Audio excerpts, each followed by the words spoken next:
Hi and welcome to our third panel session for this morning, afternoon already, where the title is Mental Wellness Beyond Positive Thinking.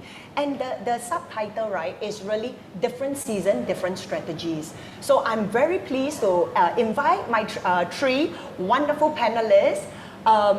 Let's start with PORSCHE Poh. PORSCHE is the Executive Director of Silver Ribbon Singapore, which specializes in mental health. Yes. Yeah, and that's a personal journey where you founded the organization, or? Yeah, I co-founded the organization with Sally and Helen. How many years ago? That was in 2005. Wow. Yes. And I want to highlight that, you know why? Because you founded the organization way before mental wellness was an issue. Oh, yes. So I think you were preparing for something that I don't think you know, because in our interaction, you've been so busy, and I fully get, but I can imagine a huge demand for that today. Yes. Especially with COVID. So we'll listen more from you later. Thank you. Yeah, so Joy, thank you for being with us, PORSCHE.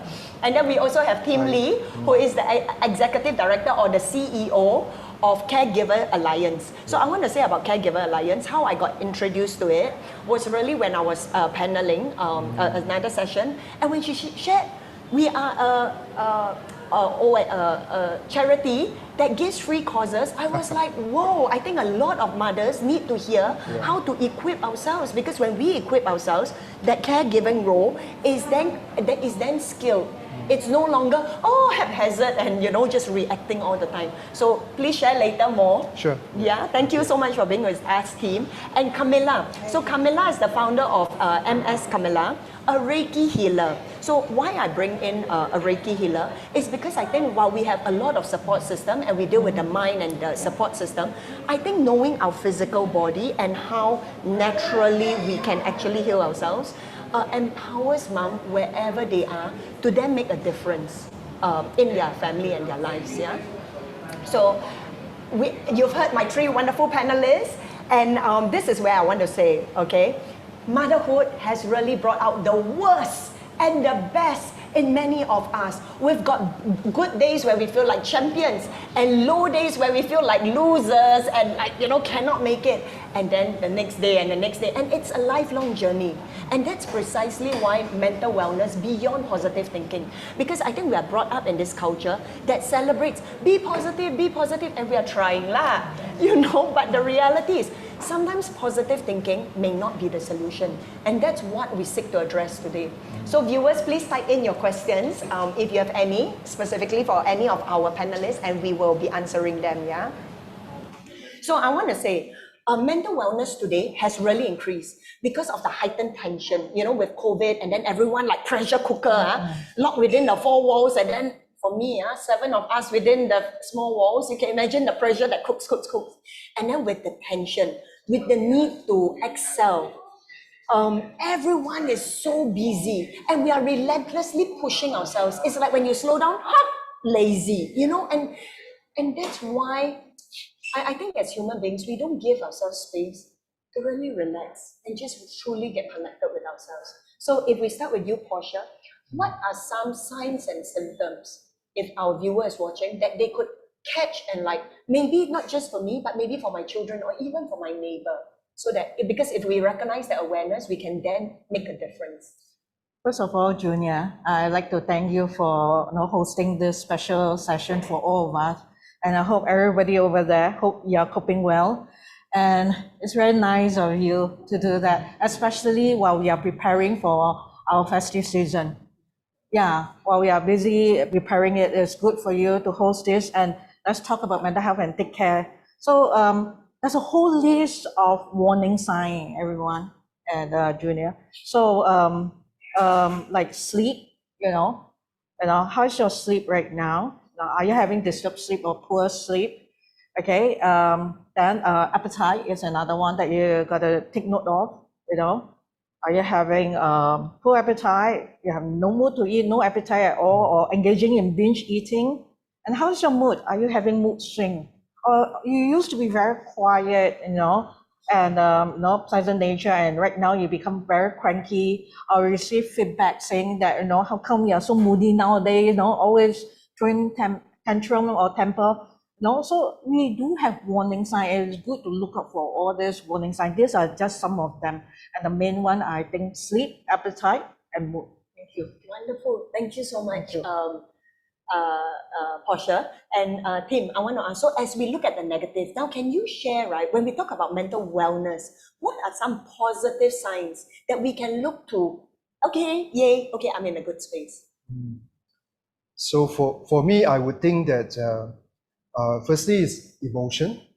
So how is the person in terms of handling moods, his own emotion? Can he feel, can he manage his emotions and so on?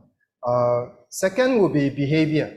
You can observe a person who is mentally well will continue to have very good social connection with people he knows, even new friendship, right? So emotionally, I mean, this second aspect, social behavior, is also a good indicator.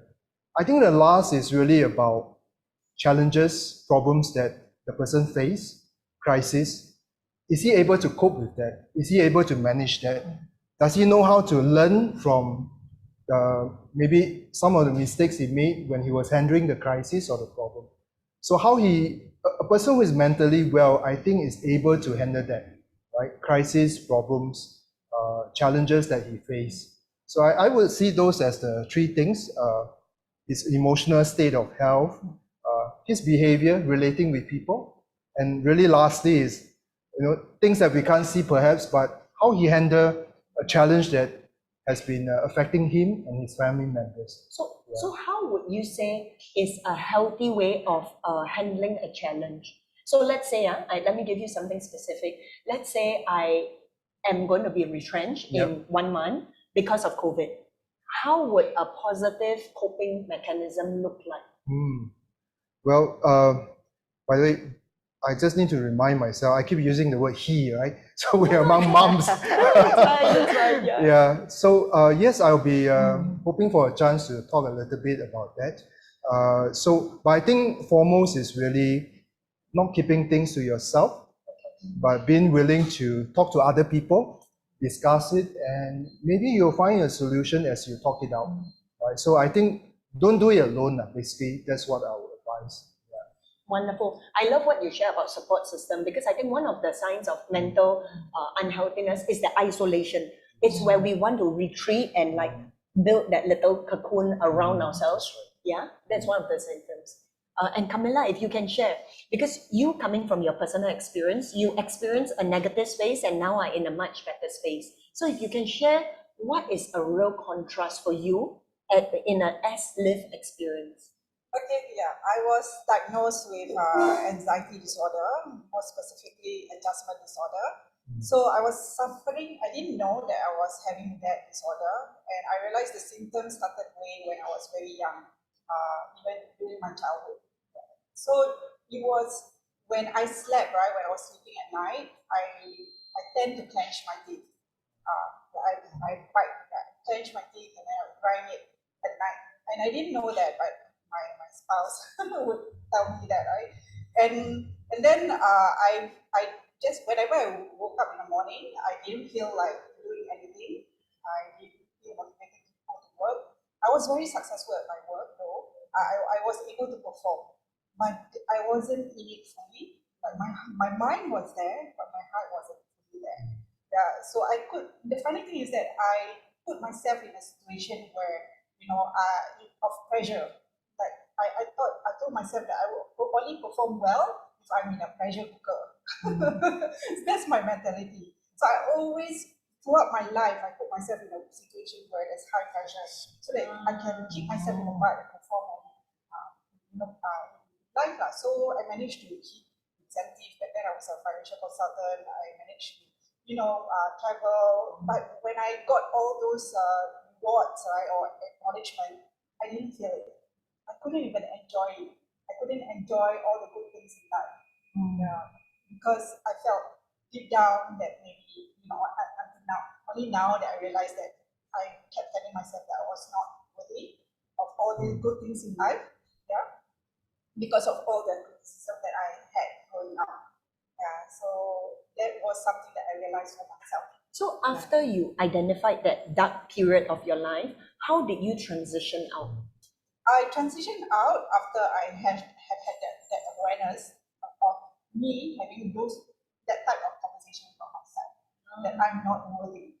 Okay, so previously I heard it from someone else, and I didn't realize that I hold that as the truth about me.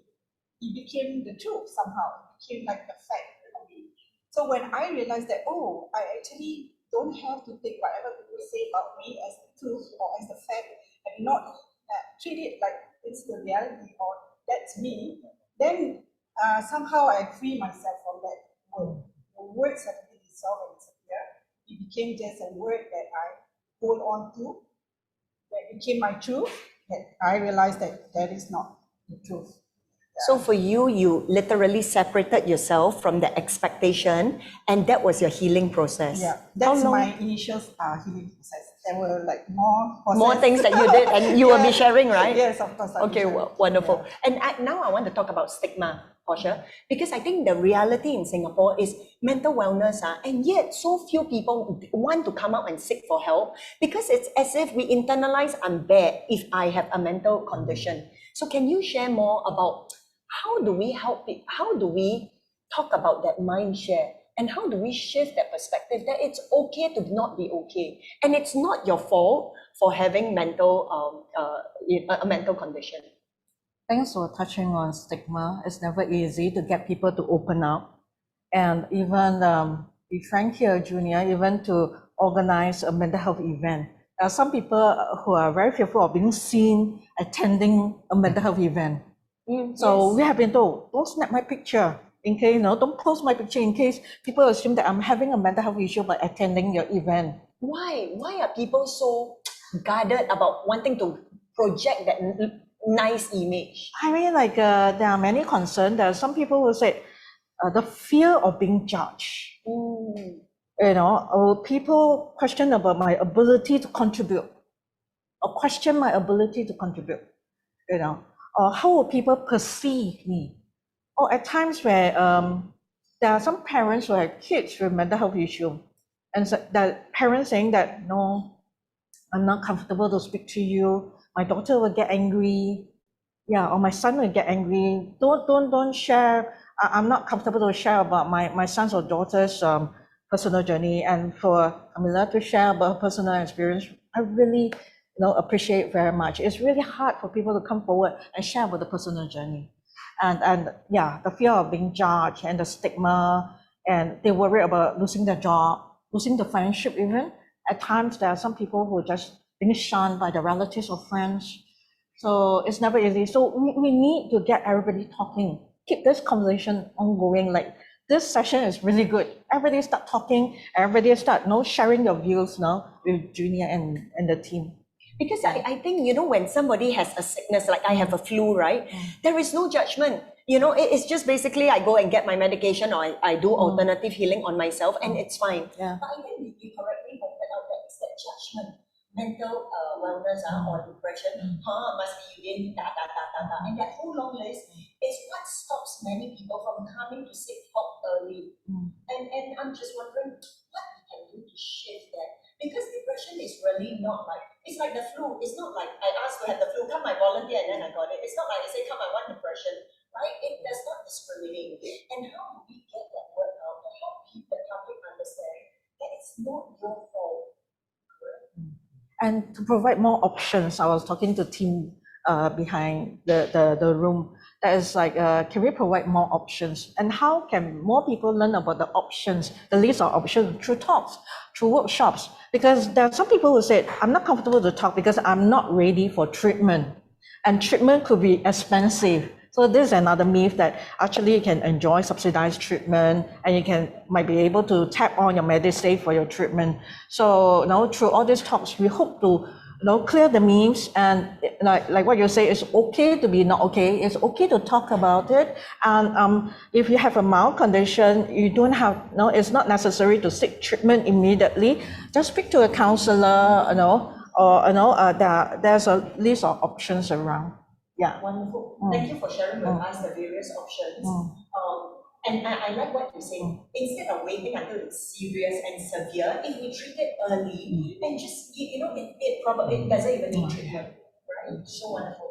And even if I was to focus on the emotional part, I think the shame, on the emotional part, is like the shame or the guilt that I have a mental condition and that I'm not at my best. So can you speak about that a bit? Yeah. So here I would like to just address, firstly, people who are feeling that, right?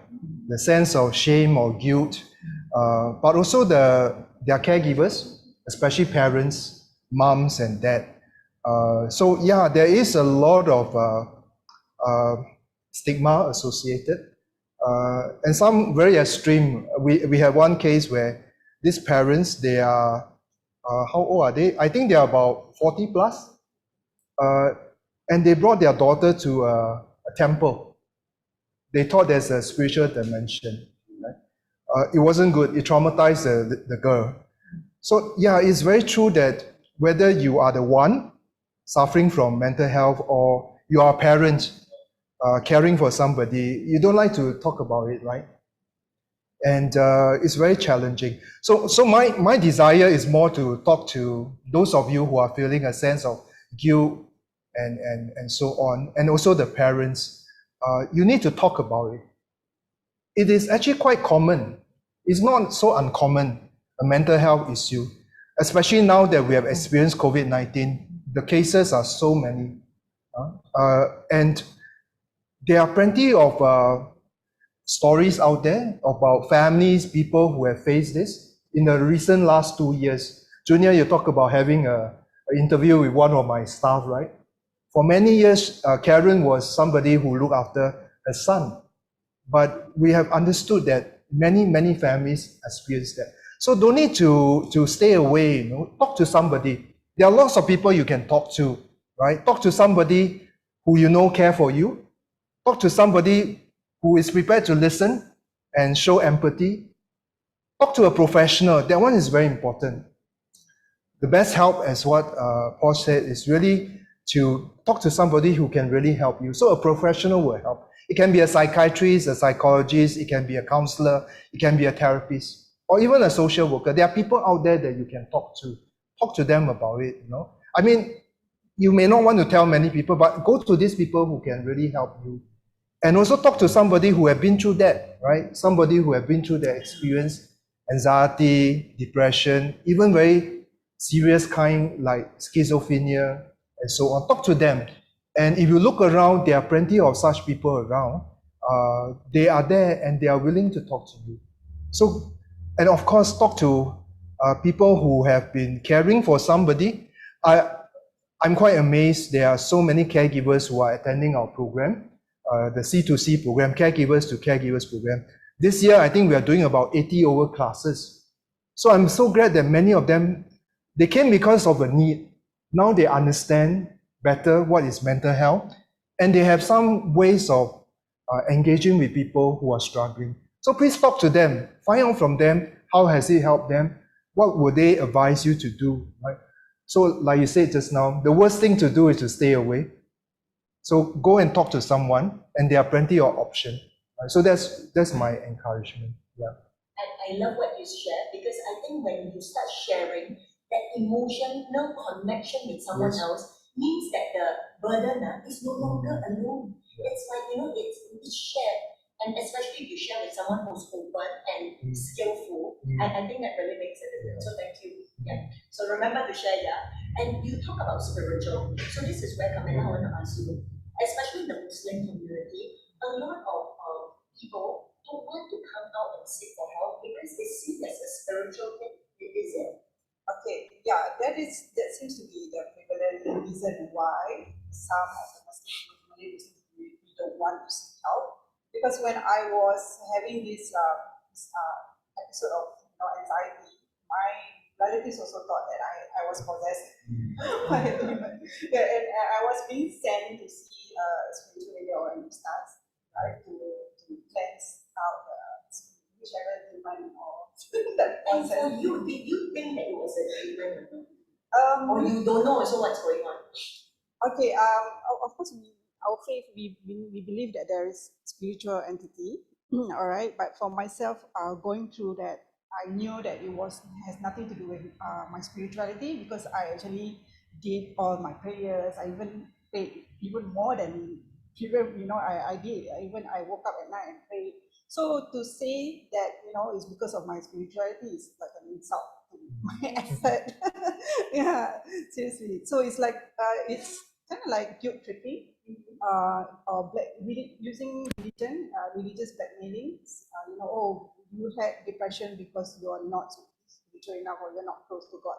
To me, it felt very offensive, because I made that extra effort. And are you saying that my efforts are futile and worthless?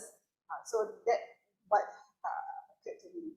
Yeah, so it depends. So back to your question, right? It depends on where the center is located. Sometimes the location of the center is not there's not enough Malay population, not a concentrated population of Malay.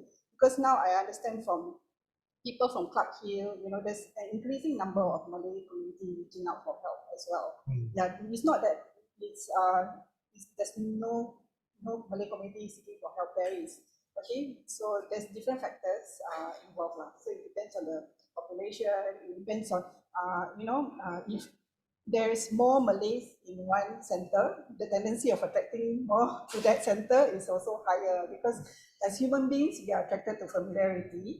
And if we see, there's people wearing tudung over there, then okay, I can relate better, I can feel comfortable with that. Yeah, that could also be the reason why that we feel that as if that Malays are not seeking help, but it's improving actually as compared to last time. Wonderful. I think you touched on two things. I think number one, mental wellness as a condition is so foreign that we are taking time. So as I listen to you, it's like the automatic is maybe spiritual, because that's what we were brought up with. So we default to what is the norm for us. So I think number one, it's new and it's gaining traction. And number two, like what you say, with familiarity, right? The more people, it's like a rolling ball, right? The more people begin to go and say, hey, I'm not okay, and it's okay to be not okay. And it's even courageous to be seeking help, and or even to be upgrading myself so that I can be a pillar of support for other people.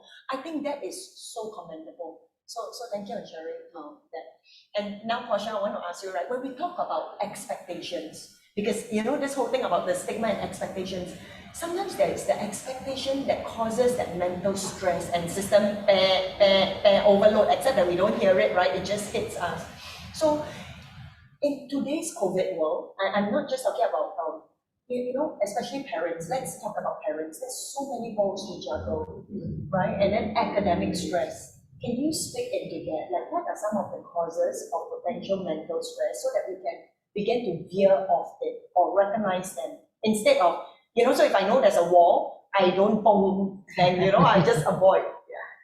Actually, we have, I'll list out like the set of expectation by parents and youngsters. So we are handling parents and youngsters in Silver Ribbon as well. So for the youngsters, so parents take note, okay? Youngsters say, my mom should understand me. Every time I return home from my school, the first thing my mom will ask us, how was your exam? How was your test? Nothing about how are you feeling? How are you coping? So this is some of the most common feedback by youngsters. Parents, my kids should be able to get good grades because we have been working so hard to support their studies. Should. Yeah, so we often use the word should. So when we list our expectation. So for kids, we will tell them, how will your parents understand how you feel? Have you been communicating with them, with your parents? No, they should know, should again. So nobody can read your mind. Your parents can read your mind. So back to parents. So parents say that, my son should be able to score straight A. Should. So have you spoken to your kids? They should know because, we have been working so hard and giving them so much pocket money. So we are often adopting the term should. I think it's time for us to enhance our communication skills, and communication can actually improve, enhance our relationship as well. And nobody can read your mind. So for parents, if you are one of those who often adopt the word should, you should be studying hard, you should be doing your homework, you shouldn't be engaging in too much of online gaming. But the thing is, it's good to communicate and let them understand your expectation and also adjusting your expectation. Sorry for talking so much. I think this is really, really important because some parents start saying, oh, I think my kids are fine because they are in the room. But what do you understand? What are they doing inside the room? And there are some kids who share that, oh, I couldn't communicate with my parents. They never understand me. So right now I'm engaging in online because I'm chatting with a friend or a stranger. At least they won't be telling or reminding us of all their expectations. So wonderful. And I have a question from the panelists, right? Okay. From Rita, how to help my teenager where she doesn't want to? And I love what you say about should. Because should, to me, every time we use the word should in my family, it is an expectation. And then we know when got expectation, sure won't meet one. And it's assumptions make an S of you and me, right? And ASS, you and me. So she's an introvert and have mild OCD, sorry. Yeah, so how do I help my teenager when she doesn't want to? So this mom is saying she's an introvert and has mild OCD. We understand, parents try to be involved in social media. You understand the feedback. As you gather more feedback, you understand the thoughts of the youngsters nowadays. You must try to keep up with them in a way, because there are some youngsters who say, oh, there's an age gap, there's a communication gap. So, talk to them more. Of course, being introvert, no matter how introvert they are, they actually look forward to receive your concern. But the thing is, instead of just talking about the grades, the academic, it's hey, how are you coping? Kid, how are you coping? How are you doing today? How's life so far? Something like that. Instead of reminding them about the whole list of responsibility. I think there's a first thing, how to engage them, how to start the conversation is very important. Thank you. No, I think that's very beautiful because often when a teenager or a child doesn't want to communicate, I always take on the responsibility to say, I train my child to distance themselves from me. Because that is a very empowering space. Because when I know that through my interaction, I cause this, it also means through a different interaction, I can create a different outcome. So like what you're saying, stop asking about grades, just get into their life, listen to where they are from, and listen with no expectations, is it? Thank you. Thank you. And when we talk about expectations here, Tim, I want to talk about this sandwich generation, because I think a lot of parents, I need to provide for not just the younger generation, but my parents, and then my job, we're stretched so far, so thin. Is there something that we can, what can we do to elevate all those expectations? Well, quite a difficult question, right? Because different parents, or I think you're talking basically about maybe specifically a mom who is caught in between, right? That you have a responsibility, you are concerned, for example, a child who is introverted, OCD, and yet at the same time you have parents who are aging, maybe showing signs of dementia. So that's the term we use, right? Sandwich generation, you're caught in between. And truly in our statistics, we found that there are many of such. And the persons who always come forward to get help are always a lady, a mom, right? They are always the one taking the initiative to get help. But they are the one who really need a lot of support, right? So what is there that can help them? I don't know. I from the stories I heard, because I try to attend all the graduation classes, and I encounter a lot of moms, sandwich generation moms, and their age could vary. Some of them are actually into their 50s, right? The child, because of COVID-19, pull back from overseas, now stuck at home, completely lost, and then an elderly parent that they are they have to look after and so on. So it's really, really challenging. What system is available? I think for them, first thing first, they want to do something about it. They went forward to look for help, look for support. They come to our classes, right? So just now we talk about communication is so important. In fact, communication is one of the key topics that we teach. And it's like we should have learned all this long time ago, right? How to be a good parent, how to ask questions and so on. But actually we don't know. So it's very interesting for us when we hear from the graduates.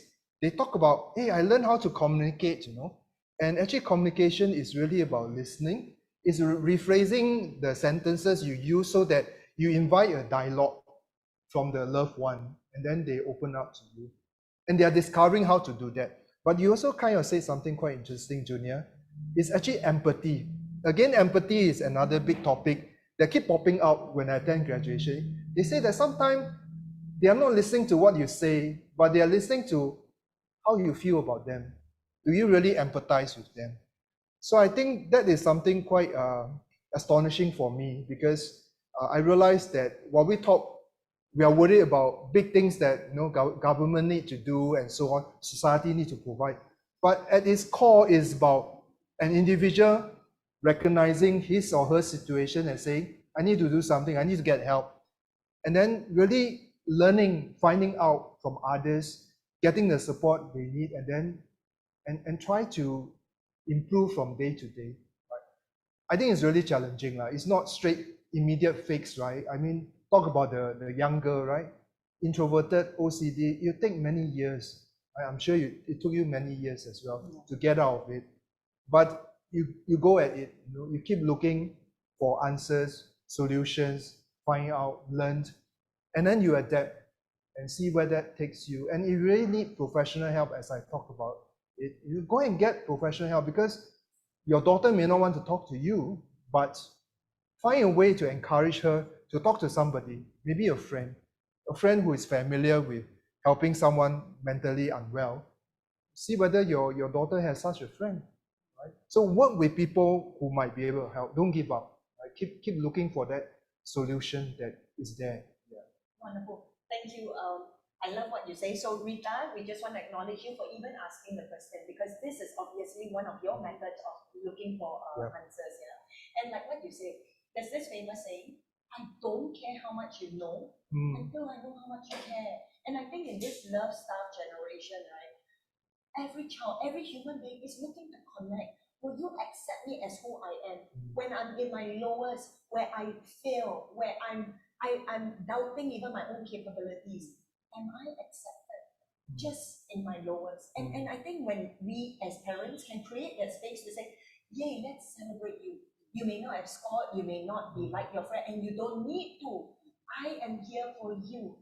I think that sort of like already buffers them from needing to then be pressured. So let's move on to solutions. And Kamilah, I want to ask, what is one solution as a Reiki healer that you'll be able to share with our viewers, that they will be able to just do even as they listen to us? Yeah, so one of the method that I adopt is to let go of the banana. Okay, so imagine that I'm a monkey. There's a banana. Then there's a group of monkeys that wants to grab the banana, right? So if I'm holding on to the banana, I'm going to get attacked. I'm going to get ambushed by the other monkeys or get eaten, and so you can imagine the violence. Okay, so but the moment you just simply let go of the banana and find another banana, you're at peace. Problem solved. It applies in life as well, because like for example, in my situation, I simply let go of the narrative that I'm not worthy. Okay, because I've been holding on to that like a banana, and I didn't realize that all this is impacting my life journey. So the moment I recognize that, oh, I've been holding on to that as the truth, I simply just let it go. Did you replace it with, instead of I'm not good enough, did you replace, or no need even to replace, just let go? So the moment you authentically let go, right, you create room for new possibilities to emerge, right? So it's like when you let go of the banana, suddenly you look at other space, you no longer look at that banana anymore. Suddenly your peripheral vision is focused on other place or other solution, then that's where you naturally find the other replacement or other solution that is much more rewarding than the banana that you hold on to in the first place. Yeah, so I invite viewers to try that on. Okay, letting go is not about positive thinking. It's not about clustering the positive on top of the negative. It's simply just let it go. That is not the truth. You don't need that. Just simply let it go. Don't think about it anymore. Just and once you shift your view or your focus on other matters, it applies in Reiki as well, because Reiki is about focusing on well-being, focusing on healing. You don't focus on the illness, but you visualize that you are well. Yeah. So when you focus on what you want, you will be directed towards getting what you want. It also applies in motorbike riding, right? Some of you who rides motorbike, you know that if you look at where you want to turn, then your bike will turn along with you. But when you turn with the bike, but if you look somewhere else, you're going to wobble. Okay, so it's the same with life, because that's one thing about the brain. What you focus on will manifest, you get. Wonderful. Thank you so much for sharing. I think what I'm hearing is beliefs, and these beliefs are unconscious. So if I think I need to show, I need to boast, I need to, then that, but if I just let go, don't need anymore. What do I want to? So I think even in our language, sometimes we say, I need to, I have to, bo pian, no choice. Then that becomes a very caged kind of victimized beliefs that we are actually alluding to. But when we change our vocabulary to, yeah, I get to, I can, I want to, that itself is empowering, and it's a choice that we present just by a change of a word. Yeah, so thank you for sharing about being present of belief system. And PORSCHE, so if we talk about solutions, what are some lifestyle changes that we can begin to adopt? I think I was trying to recall Rita's query on that. For those viewers who are like a caregiver to their daughter or son with some mental health issue or other physical issue, it's good for you all to read up more to understand the condition better, or attend workshops or sessions like this to learn more about the condition, so that you understand the signs, symptoms, the possible causes, the management as well. But before that, of course, like, stay calm.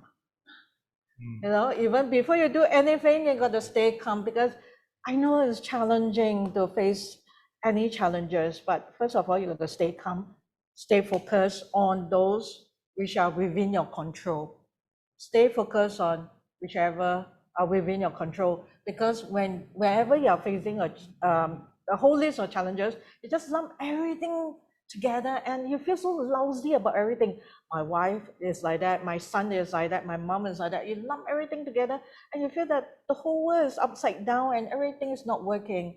So stay calm, focus on things that within your control, learn more about the condition that your family members is facing, and there'll be definitely a list of resources. Take note, help is always available. Okay, whether you can join Mom Space or Caregivers Alliance or Silver Ribbon or Club Hill, we have a whole list of mental health agency, and we have Family Service Center, we have Counseling Center. So just like take note of the help available. You're never alone, and this is not the end. Yeah. Wonderful. Thank you so much. I love what you share about keeping calm, right? Because I think sometimes the avalanche of it all, I'm like, wow, cannot take it. But when I just stay calm and I keep hearing getting help, stepping out of our darkness, so to speak, and getting help and resources will come. Definitely, they will be in a stage of denial for a period of time. Why me? Why my son? Why my daughter? It's natural to have such thoughts and everything. It's natural to be angry. Take some time to calm down, sort out your thoughts. Don't rush into things. Yeah. Are there normal stages? So for example, if let's say in the beginning stages, I suspect that I may be not in the pink of my health mentally because I am blowing up more or I'm not sleeping well. What are the stages that we can recognize the stages even? The thing is, I've always been saying, there's a whole list of warning signs. Things won't happen all of a sudden. During the recent workshop, there are some people will say, oh, my son suddenly jumped down, suddenly. My daughter suddenly has this depression. There's no such thing, yeah, or suddenly cut herself. There's a whole list of warning signs. It could be we are too busy to notice that, or we are unable to recognize all these warning signs.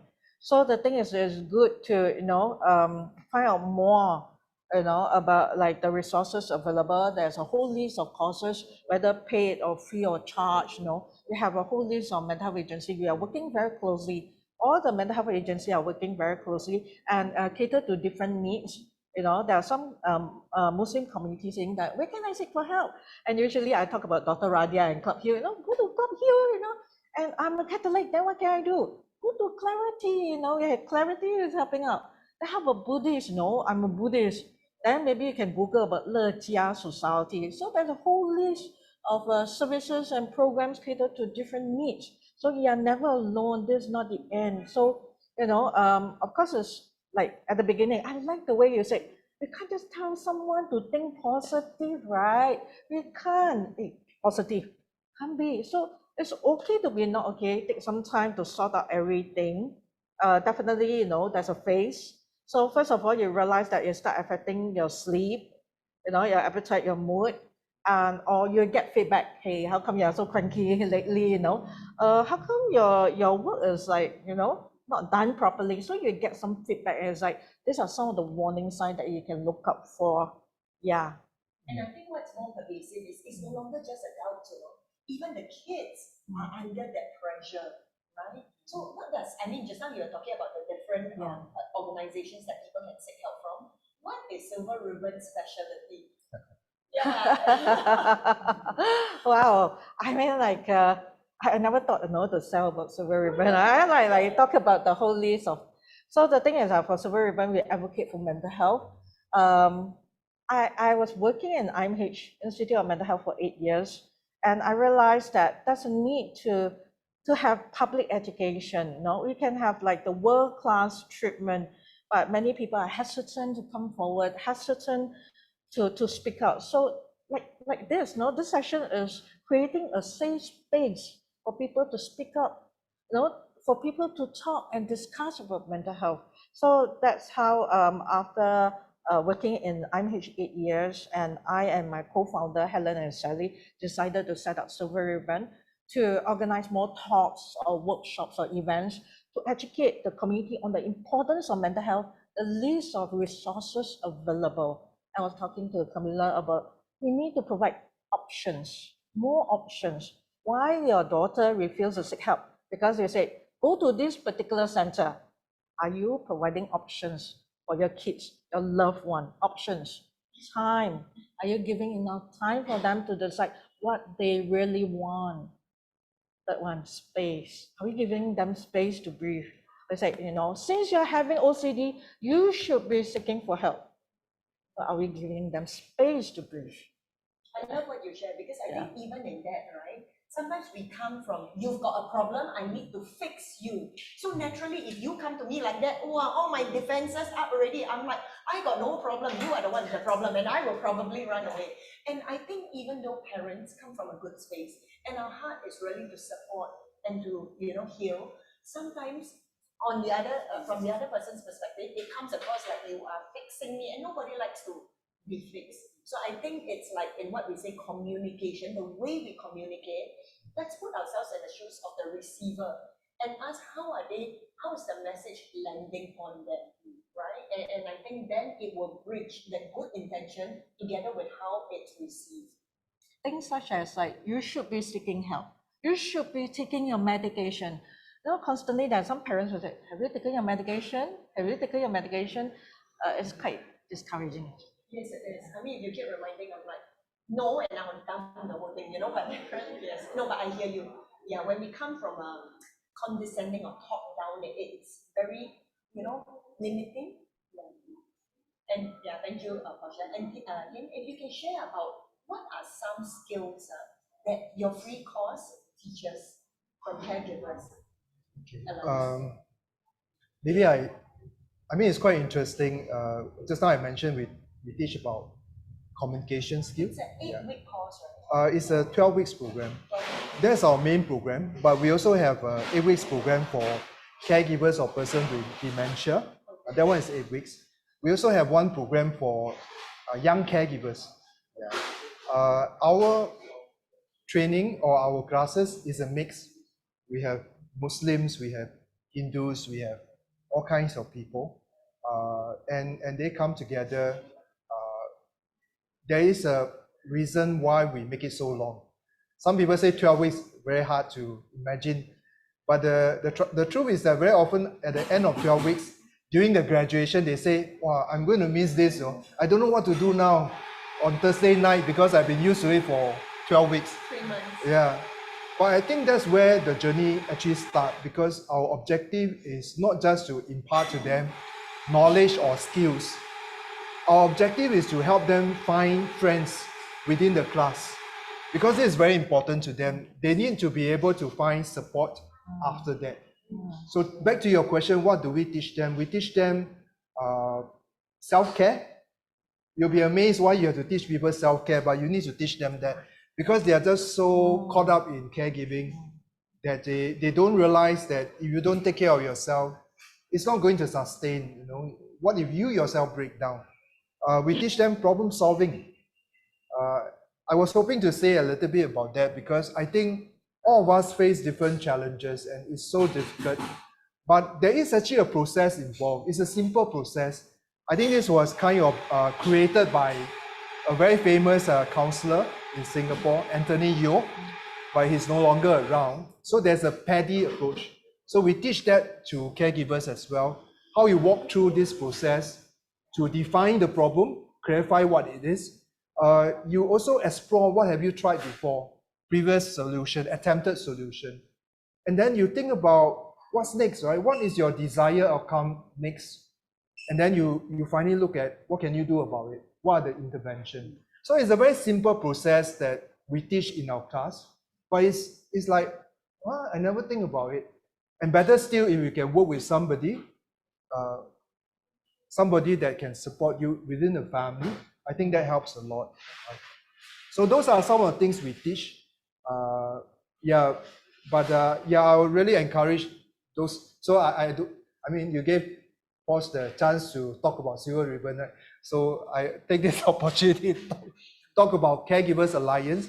So we have all these programs, we have talks, we have activities, but our desire is really just to train and support caregivers, because we believe that if we can help caregivers be strong, be resilient, know where to get help, like you mentioned, actually that's where the solution is, because you have somebody inside the family now who know what to do. So and I think it's a long process, but we are very encouraged. In fact, sometimes it's very amazing. We hear interesting things. So one of the things that caregivers say they learn how to be patient. And it's connected to the idea of expectation, right? They learn that this is a long journey. It's not going to change straight away after you attend the class. It's a long journey. So they tell themselves, I need to be patient. I need to apply the things I've learned. And one day, the solution, you'll find light at the end of the tunnel. So I think that's something, again, wonderful. They discovered that as they come together in class, they share, they feel comfortable to share with people that are like them. It's a safe environment. So that's what we offer in Caregivers Alliance. I think we say it's complementary, because thankfully we have support from the government, donations, and so on. So that helps us to continue to offer that for free. So thank you for sharing. I love what you share about support. And I think it's intentional that's 12 weeks, because it's not like I come one session and then I'm okay. Yeah. It's really the practicing of the skill. So I learn the theory, I apply, and then I come back. Yeah. I learn, and I love the entire model. So do you have any complimentary session for moms? Can they attend if they are a caregiver with a child that they suspect? Yeah. So basically the program is for anybody who is a caregiver or someone with a mental health issue. Yeah, so they're more than welcome. If you have a child, a sibling to the other child, you can encourage them to come for a young caregivers program as well. it's largely the same. And young Yeah. is what age? We go by the official Singapore definition, up to 35. Oh, when Young you say adult. young, I thought 18 and under. Okay, so it's Yeah, it's from as young 12 as 18 secondary school, Okay. all the way to 35. 12 to 35. Yeah. I think that's beautiful because very often it's those peers on the ground who begin to look out for each Yeah. other and they speak their own lingo. Correct. I may not want to talk to my mom, but I may want to confide in my classmate or a schoolmate. I think, yes, for the Young Caregivers program, it's very good for people who want to help others who are like them, same age group, in the university, in schools. But we also noticed something lately. Many of our caregivers who attended the 12 weeks program, they come as a family. Father, mother, another daughter, yeah? And sometimes in the Zoom meeting, it's quite amazing. They share the camera, but actually there are 2 persons behind there. Or they also get the aunts to be involved, It's a family thing, And that is why it's so exciting because you're not alone anymore, right? Normally, as I said just now, it's always the lady, the mom, who is the primary caregiver. They are the one who look for help. They are the most wonderful creature on earth.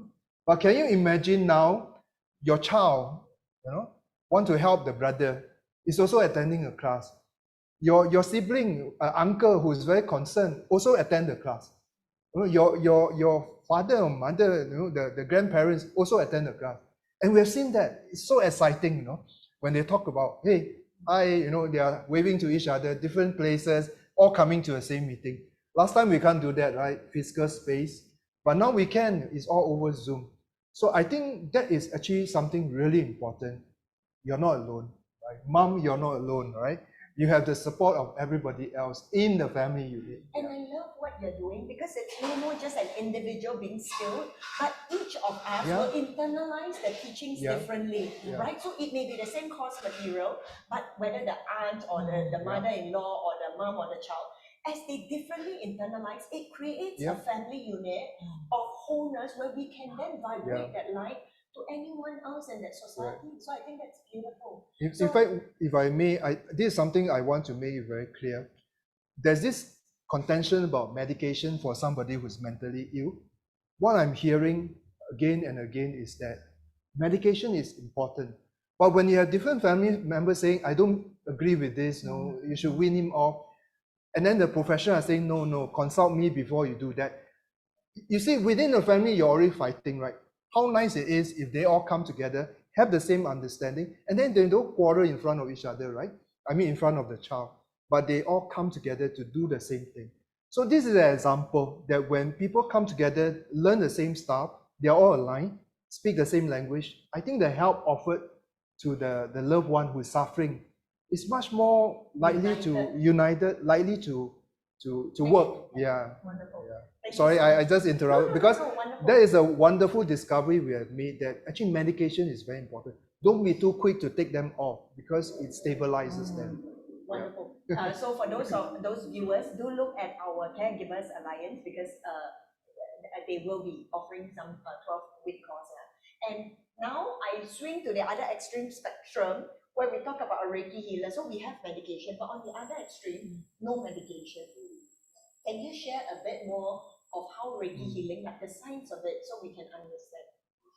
So just to be clear, for the viewers who don't know what Reiki healing is a Japanese art of healing. It's founded by Mikao Usui in the 1920s, and it benefited millions of people around the world. And nowadays, more of our hospitals are incorporating Reiki healing into their practice for patient care and also for pain management. Okay, and to tell you the truth, this is not something to make sense of. I need to be clear about that. Okay, because most of us, we operate from the cerebral field, like series of meditation. All right, we focus on our brain, our intellect. We absorb a lot of information. We want to be smart. We want to know things. Okay, so Reiki healing is really the opposite. Okay, it's about focusing on your being. It's a heart space technique. Okay, when you focus on your being, your heart, and we also tap on emotions as well, and your ability to visualize, and also trusting that you have the innate ability make your body cooperate with you. Okay? So people who seek Reiki healing, particularly people who want to experience better sleep, to feel relaxed, to address their anxiety. Okay, so now the opposite of that is medication, right? So medication, it addresses the symptom, it cures the symptom. Reiki healing is complementary to medication. I'm not saying that once you go for Reiki healing and if you're prescribed a medication by the doctor, by all means, please continue to the doctor. But Reiki healing will address the cause of that symptom to arise in the first place. So what is something that someone can do? Can they or they need to be trained? Yeah, to be a Reiki master, you need to be trained. You need to go through Reiki level 1. Reiki level 1 is where you are trained to self-heal yourself first. So that means you balance your energetic skills. Okay, because like earlier on we were saying, right, depression is because of imbalance that's going on in the body. So when you focus on self-healing, you are actually addressing all the imbalances that's going on in your body. Mind, body, and soul. Okay? So you want to have your body work in harmony. So it taps on your energetic field. Okay. Right now, there's not enough studies yet to show that there is this that Reiki healing, how it works. There's not enough studies yet. Okay, but good news is that more and more studies are coming up by the major hospitals that are providing Reiki healing services to their patients because patients love it. They want it. You know, I want to say something about this, right? So I don't know much about Reiki healing, right? But I remember once watching a video, and this person, it's an ultra scan done on this person with a tumor. So you can literally see the black and white and then the tumor. And then there were just 3 guys chanting don't know what. I don't know if this is Reiki. And in less than 3 minutes, I see the tumor shrink, right? And so this is some Chinese thing that they do. But I think this is one of many where they say actually if you focus, right, energy, Jolie is obviously not trained, your positive intention and good meaning actually can change physical forms. Is that something like what Reiki is about? Yeah, I'm sure people in this field know Dr. Misaro. So, do you know Dr. Misaro, he's done a research, right? When you say positive things, you actually control the molecules of the water. Oh, the water, yes, yes, I've heard of that, definitely. Yeah, so that's key language.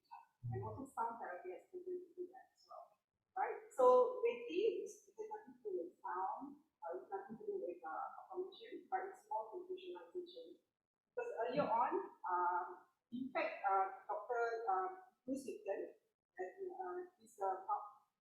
he's an expert in epigenetics, right? So he found that our thoughts can influence our DNA. Yeah. So that more and more sites are starting to wake up what Reiki is offering. So, and another science research found that using the speed limitometer, you can actually measure the field of a touch therapy. So Reiki is actually the touch therapy, right? So, and using that highly sensitive equipment, we are able to measure the healer's hand, and the radiation that comes out from a healer's hand is equivalent to one that is responsible for bone growth and also responsible for the heart and also the brain, and so the cells in our body. So it radiates in different frequencies. So Reiki healing is about tuning into the right frequency of healing.